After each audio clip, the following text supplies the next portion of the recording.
नमस्कार मुलांनो, आज आपण इयत्ता 7वीचा सामान्य विज्ञान विषयातील पाठ क्रमांक 14 मूलद्रव्य, संयुगे आणि मिश्रण या पाठाचा आपण अभ्यास केला. आपण मागच्या काही सेशनमध्ये ह्याच पाठाचा अभ्यास करतोय. आपण वेगवेगळं मूलद्रव्य म्हणजे काय, संयुग म्हणजे काय, आपण रेणुसूत्र, मूलद्रव्यांचे वर्गीकरण याचा सर्वांचा अभ्यास केला. आज आपण मिश्रण म्हणजे काय हे पाहणार आहोत.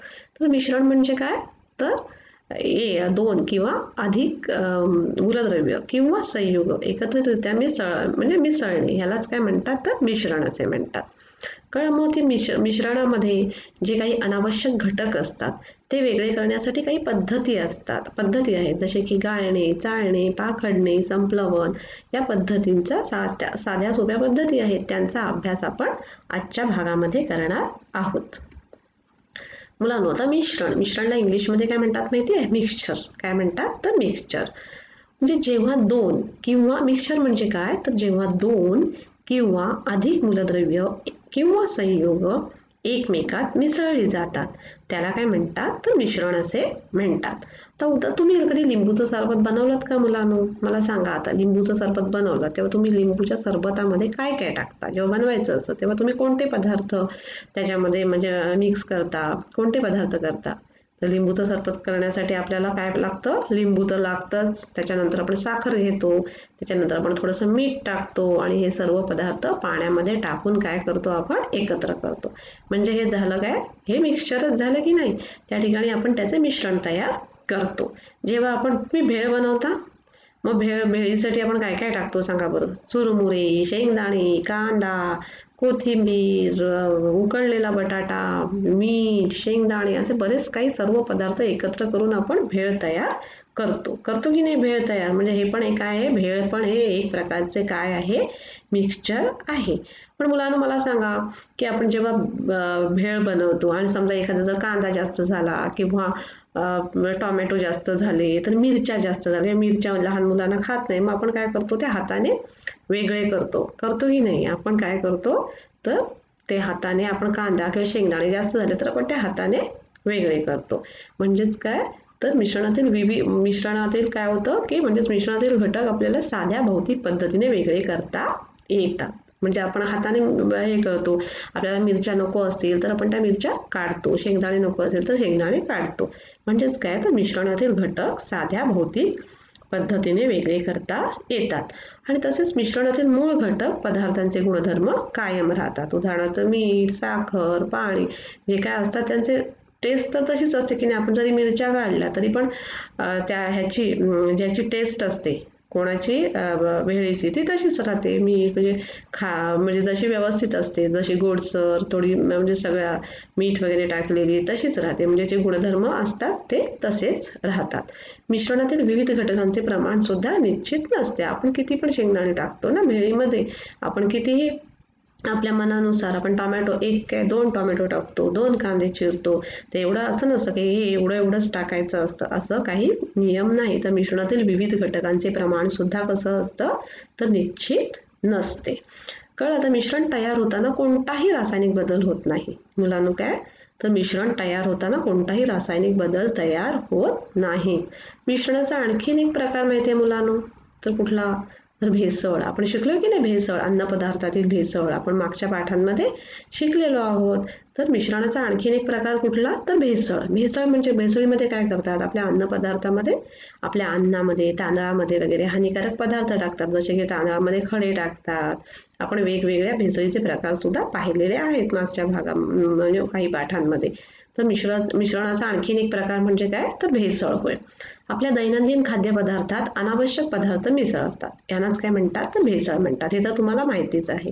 एखाद्या पदार्थामध्ये अनावश्यक व हानिकारक असा दुसरा पदार्थ मिसळला तर तयार होणारे मिश्रण हे उपयुक्त राहील का, तर नाही, ते उपयुक्त असणार नाही. तुम्हाला माहिती आहे ना, म्हणजे आपल्या अन्नपदार्थांमध्ये कितीतरी भेसळ होते आणि मग ते भेसळ झाल्यामुळे काय होतं, ते आपल्या जसे अन्नपदार्थ आपण खाल्ल्यामुळे काय होतं, तर आपले आरोग्य धोक्यात येते. मग एखाद्या पदार्थामध्ये अनावश्यक व हानिकारक असा दुसरा पदार्थ मिसळला तर तयार होणारे मिश्रण हे कसे असेल, हे उपयुक्त राहत नाही. कळलं? म्हणजे भेसळ हा सुद्धा काय एक मिश्रणाचाच प्रकार आहे. आता मिश्रणातून आपल्याला अनावश्यक असणारे घटक आपण वेगळे करतो. करतो की नाही आपण. आता मी तुम्हाला मगाशी म्हटलं की जर आता भेळीमध्ये जर कांदा जास्त झाला आहे तर आपण काय करतो, किंवा मिरच्या जास्त झाल्या तर ते मिरच्यांचे तुकडे आपण सहज हाताने काढतो. म्हणजे आपण घटक काय करतो, अनावश्यक असणारे घटक आपण वेगळे करतो. जसे शेंगदाणे आपल्याला नको असतील तर ते आपण हाताने काढतो. मग असे मिश्रणातून पण आपल्याला अनावश्यक असणारे घटक आपण आपल्याला वेगळे करता येतात. आणि मग त्याच्यासाठी कुठल्या कुठल्या पद्धती आहेत, साध्या पद्धती आहेत, भौतिक पद्धती, जसे की गाळणे, चाळणे, वेचणे, निवडणे, पाखडणे, चुंबक फिरवणे, संपलवन, तसेच यांसारख्या सहज सोप्या पद्धतींचा वापर केला जातो. कशासाठी या पद्धतींचा वापर केला जातो, तर मिश्रणातून आपल्याला अनावश्यक असणारे घटक आपण वेगळे करतो. तर या पद्धतींचा वापर केल्याने काय होतं, तर मिश्रणातील घटक पदार्थ वेगळे करता येतात. मग आपण आता ह्या ज्या पद्धती आहेत मिश्रणातील जे अनावश्यक असणारे घटक वेगळे करण्यासाठी या ज्या पद्धती आहेत त्यांची आपण थोडक्यात माहिती पाहूयात. आता गाळणे, फिल्ट्रेशन. आपण गाळतो की नाही, आपण चहा गाळतो की नाही, तर द्रव्यातील अविद्रव्य म्हणजे आपण चहा गाळतो. चहा कशाने गाळतो, आपण चहा गाळणीने गाळतो. मग काय राहतं चहा गाळणीवर, तर चहापाती राहते ना, चहापत्ती राहते. आणि चहा जो म्हणजे लिक्विड जे द्रव चहा तो आपल्या कपामध्ये पडतो.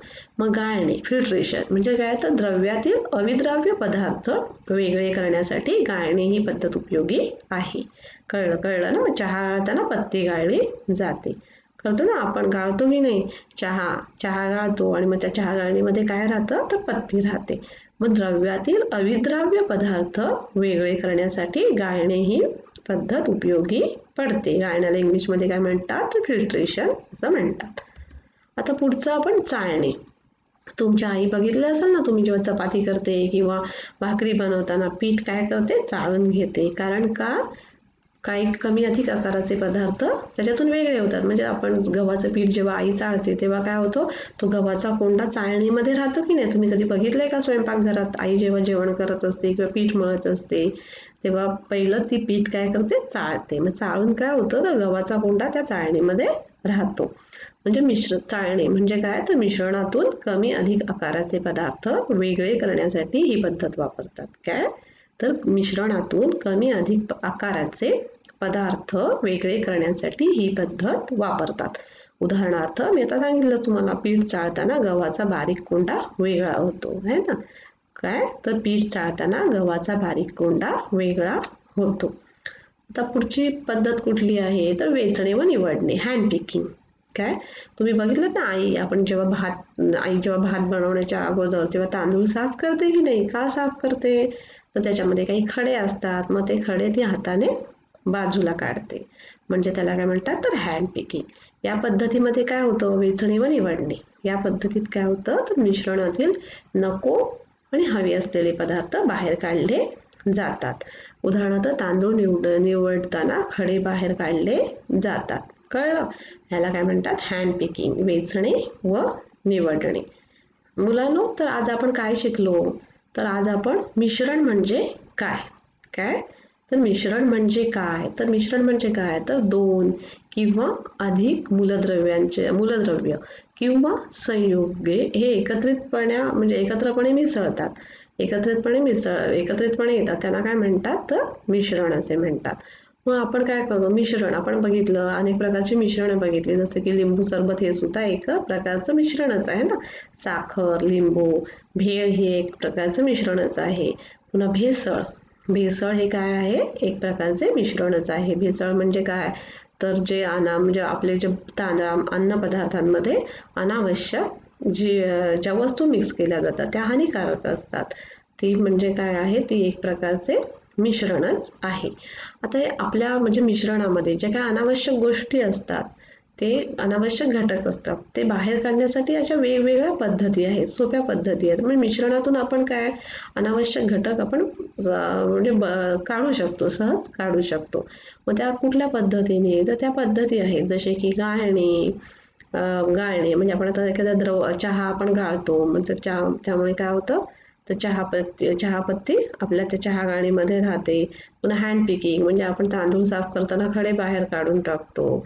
अशा वेगवेगळ्या ज्या पद्धती आहेत त्या आपण आज पाहिल्या. मुलांनो, मला आता तुम्हाला सांगायचं आहे आस विद्यालय बद्दल. काय सांगायचं आहे, तर आस विद्यालय. आस विद्यालय तुम्हाला माहिती आहे का, हे भारतातील पहिले ऑनलाईन स्कूल आहे. काय तर आस विद्यालय हे भारतातील पहिले ऑनलाईन स्कूल आहे. या स्कूलमध्ये तुम्हाला 6वी ते 10वी पर्यंतचे पूर्ण सिलेबसचे क्लासेस मिळतील. कळलं? आणि सगळ्या विषयांचे परत म्हणजे कुठले विषय तर सगळे Marathi, Hindi, English, science, maths, SST आणि कम्प्युटर ICT याचे तुम्हाला सगळ्या म्हणजे फुल सिलेबसचे 6वी ते 10वीचे सगळे क्लास मिळतील. आणि एवढंच नाही तर तुम्हाला अनलिमिटेड टेस्ट सुद्धा म्हणजे मिळतील. आणि तुम्हाला जर काही प्रॉब्लेम असेल, कुठला मुद्दा समजला नसेल तर तुम्ही तुमचे प्रॉब्लेम्स त्या तिथल्या टीचर्सकडून तुम्ही सॉल्व्ह करून घेऊ शकता. म्हणून ह्या आस विद्यालयाबद्दल तुम्ही तुमच्या मित्रांना, तुमच्या नातेवाईकांना, तुमच्या म्हणजे सगळ्या फ्रेंड सर्कल जे असेल त्यांना ह्या ॲपबद्दल माहिती द्या. या ॲपची माहिती द्या. तुम्ही त्यांना सांगा की ह्या ॲपमध्ये सगळ्या सिलेबसचे फुल म्हणजे सगळ्या क्लासेस म्हणजे पूर्ण सिलेबस असणार आहे सगळ्या क्लासेससाठी 6वी ते 10वी.